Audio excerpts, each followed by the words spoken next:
Primero, díganos, ¿cuál es el riesgo? ¿Qué significa que Moody's, entiendo que es una de las empresas más prestigiadas en este tipo de calificaciones? ¿Qué quiere decir? ¿Cuál es el riesgo que nos haya rebajado la calificación crediticia? El riesgo directo es que el gobierno peruano, que siempre tiene necesidades de endeudarse, ahora lo tendrá que hacer más caro. Para que se haga una idea, esta clasificadora de riesgo es como cuando se le hace el perfil de riesgo a los clientes de un banco, ¿no? Y se decide cuánto se le va a prestar, a qué tasa de interés, y de eso depende finalmente el crédito que una persona obtiene para comprarse un carro, para adquirir una vivienda, ¿no? Para que tenga una referencia. A algunos les prestan más, a otros no le prestan, a otros tienen que ir a las microfinancieras para que les presten a una tasa más alta porque trabajan con más riesgo. Eso es el problema. Entonces, esta bajada de calificación, que es un escalón, implica un encarecimiento.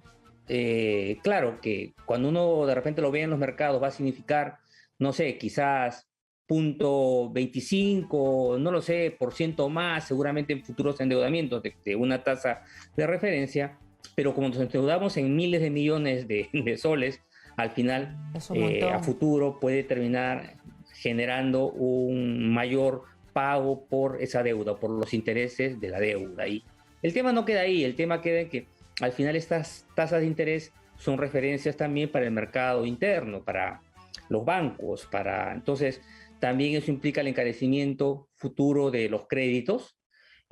Ya luego viendo los otros factores que son más preocupantes, ya no tan directos, sino los indirectos, que son pues que surge una percepción negativa respecto a la sostenibilidad que tiene la economía peruana para gestionar sus políticas económicas, desconfianza por parte de los inversionistas, y de alguna manera esto puede redundar en menor crecimiento hacia el futuro. Ahora, estas son señales, ¿no? O sea, es decir, siempre hay espacio para la mejora, es decir, que se puede cambiar, digamos, el comportamiento que ha venido teniendo el actual gobierno, y como lo señala Moody's en su clasificación de cuál es la razón de la bajada, señala claramente que es el riesgo político, ¿no?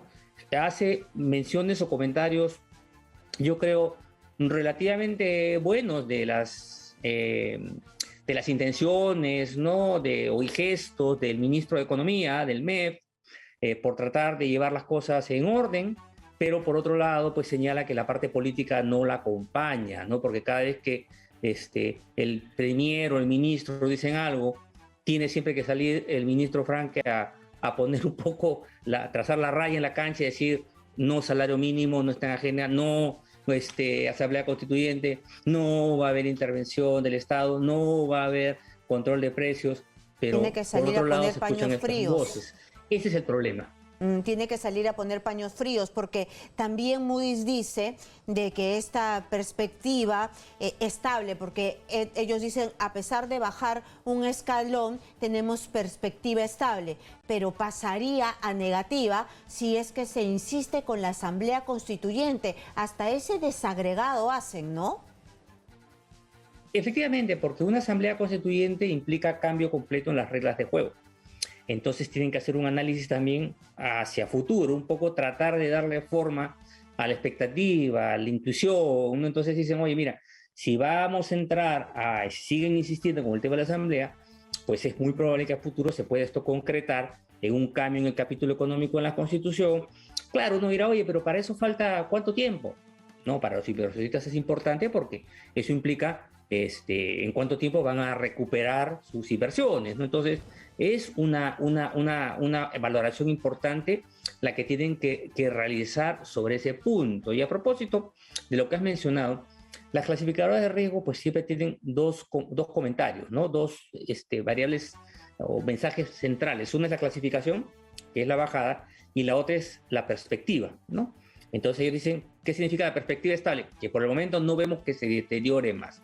Pero hoy en su entrevista en Bloomberg que ha dado el director para Latinoamérica, que es Jaime Roche, señala que hubo un debate muy intenso, ¿no?, al interior de Moody's donde habían personas, aparentemente, o miembros del comité evaluador, que es lo que hay que entender en la entrevista, que valoraban, ¿no?, dar una perspectiva negativa, ¿no? Que se le ha mantenido la perspectiva estable por beneficio de la duda. Eso dice con palabras textuales en la entrevista, ¿no? Darle beneficio a la duda, porque bueno, dado que en el pasado pues han tenido, la economía peruana ha estado bien, pues démosles espacio, ¿no? No seamos tan malos, por decirlo así, pero aunque pinta para negativo, Claro. Pero bueno, han dicho que es estable, ¿no? Entonces, Casi nos dan yo creo negativo. que es una advertencia, ¿no?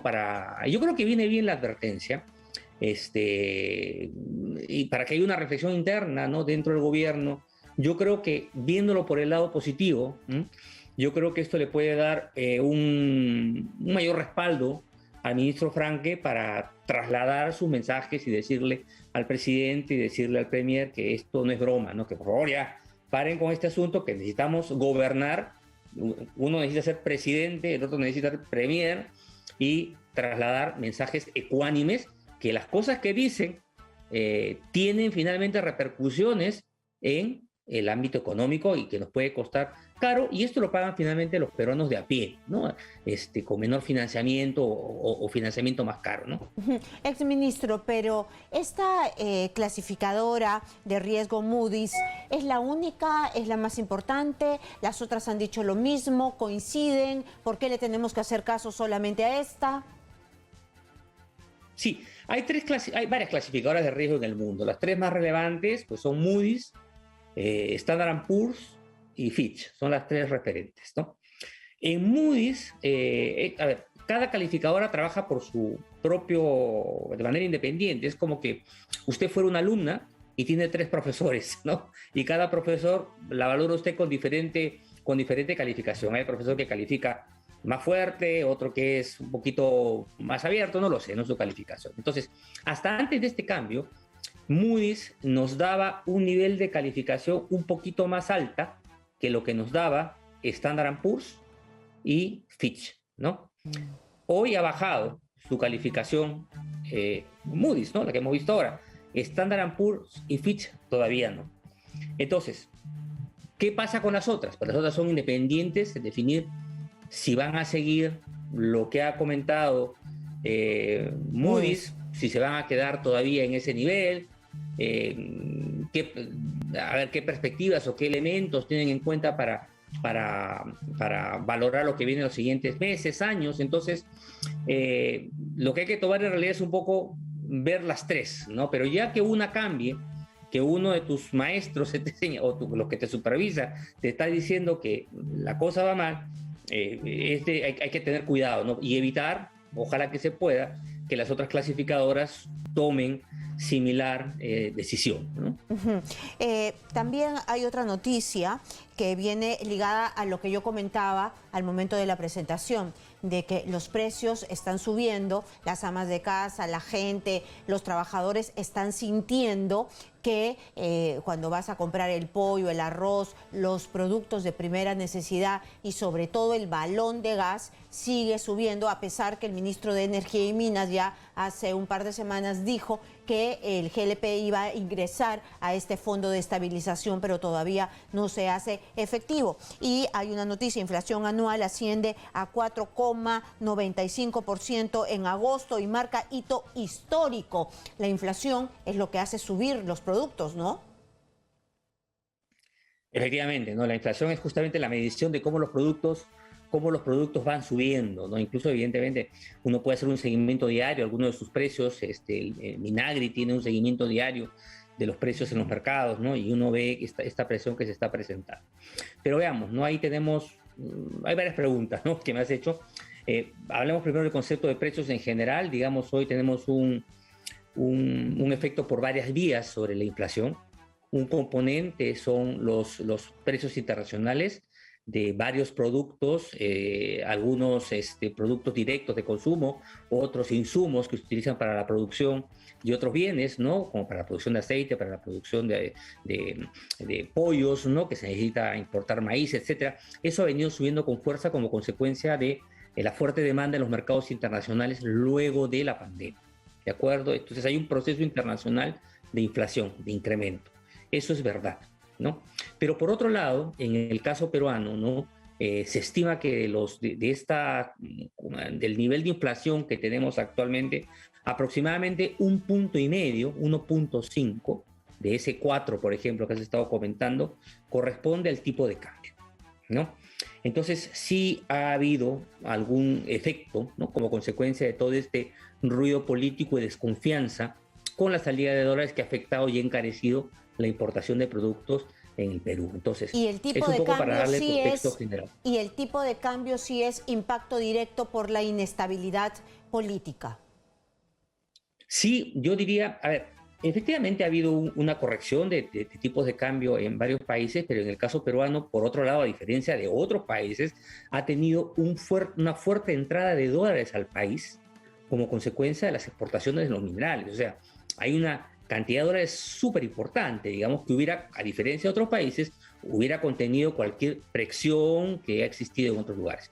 Entonces, hoy se estima, hay diferentes estimadores al respecto, que en vez de estar en 4,09, 4,10, como hemos estado en estos días, pues quizá el tipo de cambio debería estar alrededor de 3,75, 3,80, ¿no? Un poco para... Y eso, pues evidentemente, no cambie. Pregúntele usted a quien pague su préstamo De en casa, dólares o pague sí. su alquiler en dólares, a ver si no anda preocupado, ¿no? Entonces, es comprensible. Ahora, el tema, ahora vamos a la otra parte de la pregunta, ¿no? ¿Qué se hace, ¿no? Las amas de casa, la familia, las personas, todo el mundo se preocupa por respecto a qué está pasando con el dólar, el gas, etcétera. Entonces, ahí el tema es intentar dar sobre todo soporte a los sectores más vulnerables, porque es bastante complicado tratar de incorporar mecanismos que traten de controlar el precio. A ver, de alguna manera, uno podría de repente pensar, ¿no? en estos fondos de estabilización que ya, en el caso del gas, por ejemplo, o el caso de los combustibles en general, que estaba funcionando en el pasado. Pero lo que ha ido demostrando un poco la realidad es que su efectividad es limitada, ¿no? Que al final termina beneficiando a los distribuidores, no realmente a las amas de casa. Cuando uno valora cuánto ha ganado, cuánto ha gastado el Estado en estos fondos del erario público, al final se ve que las mejoras en los precios son mínimos, ¿no? Entonces, algo pasa en esta cadena, ¿no? Que finalmente el apoyo termina quedándose en el medio, ¿no? Claro, no Entonces, llega. yo no sé si van a seguir con el tema del fondo. De hecho, se estuvo tratando de desmantelarlo, ¿no? Hasta antes de este problema. Pero está otro mecanismo que existe, que es el FICE, que también lo han estado valorando, que implica entregarle un bono, un dinero, vamos a decirlo así, para el pago de electricidad a las familias más vulnerables, ¿no? O sea, en este caso para el pago del gas a las familias más vulnerables, ¿no? O aquellos que compran gas, ¿no? Porque hay un nivel de vulnerabilidad que no adquieren precisamente gas, ¿no? Entonces, esa ayuda focalizada podría funcionar mejor, llegaría a mucha mayor cantidad de población para tratar de atenuar esas circunstancias. Luego está el tema del bono, ¿no? Que también va teóricamente a las familias más vulnerables. Es un bono de 350, 700 soles, que algo también puede ayudar a destinarse a paliar esta subida de precios, que por otro lado, y ahí quiero transmitirle también el comentario a las familias, ¿no? Aunque va a ser una tranquilidad a medias, es que esto es temporal, ¿no? De hecho, el Banco Central de Reserva también lo ha comentado el propio Julio Velarde en varias oportunidades, ¿no?